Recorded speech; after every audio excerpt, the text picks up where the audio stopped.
Quand tu veux.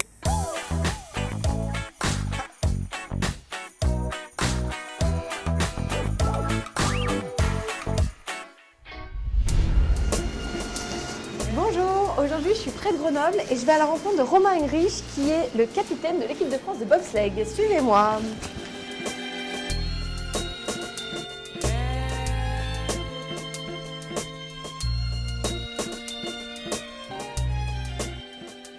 Salut Romain, Salut Nathalie.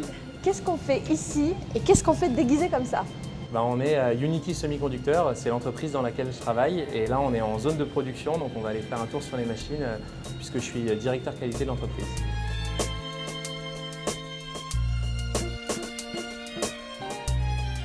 Donc concrètement, vous fabriquez des toutes petites pièces électroniques, c'est ça? Alors on va se rapprocher des machines et je vais te montrer.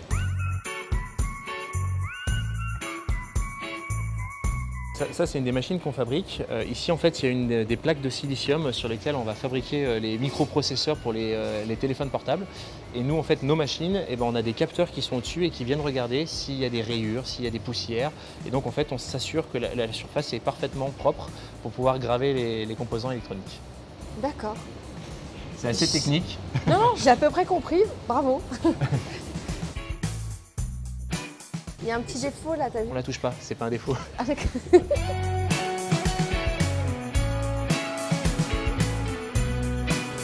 C'est marrant, cet univers c'est très contrasté par rapport à la pratique du bobsleigh, non? C'est sûr que là l'environnement est très calme alors que le bobsleigh c'est beaucoup d'adrénaline, ça va très vite.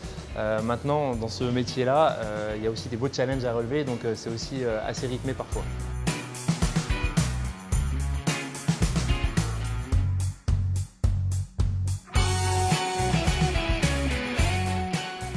Donc Romain, là tu nous emmènes sur le campus de la fac de sport de Grenoble. Oui tout à fait, c'est ici que je m'entraîne l'été.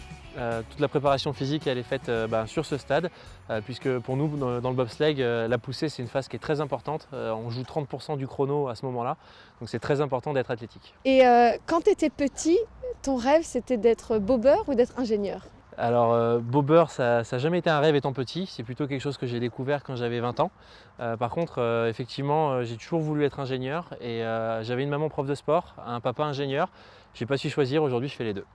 Et tu penses que dans 10 ans tu feras encore un double projet? Tu as besoin de cet équilibre-là ou...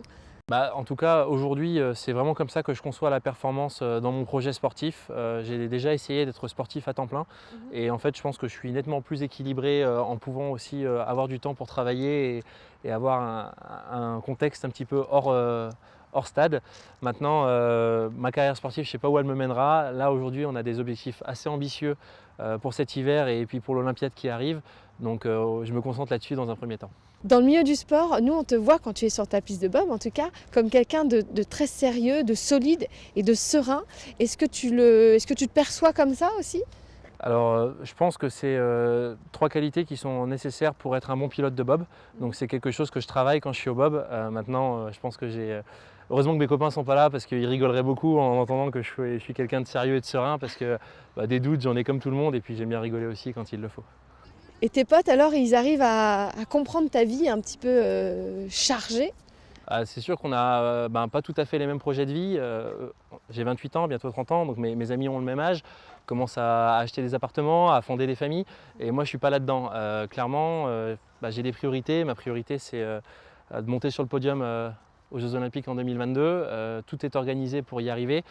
Donc j'ai dû faire des choix et c'est assumé. Maintenant, eux, ils le comprennent et puis ils m'accompagnent du mieux qu'ils peuvent là-dedans.